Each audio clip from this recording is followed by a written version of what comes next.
జ్యోతి స్వరూపుడు అని అమ్మ మీ పేరేం పేరమ్మా? భారతి. భారతి. జానయ్య స్వామి వారి కంచి ఎప్పటి నుంచి వస్తున్నారు మీరు? మేము 10 సంవత్సరాల నుంచి ఉంటున్నాం. జానయ్య స్వామి దేవుడని మీరు ఎప్పుడు గుర్తించారు?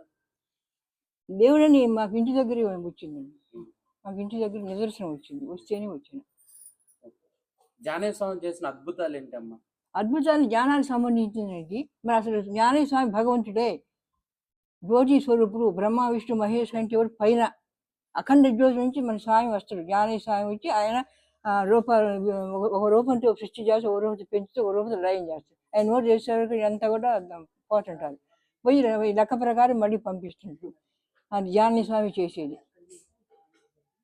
మీరు జానయ్య స్వామి చేసిన అద్భుతం అంటే గుడిలో జ్యోతులు, విభూతి అలాంటివి అప్పుడు కనపడి పటంలో నుంచి విభూతి వచ్చేది, అది చూసి అందరూ చూశారు.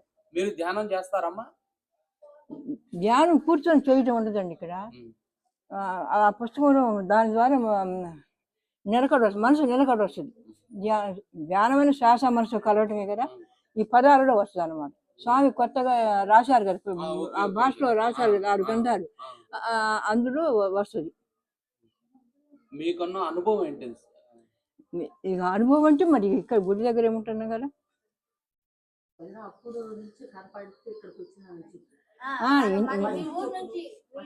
ఇంటి దగ్గర సాయి ఆకాశం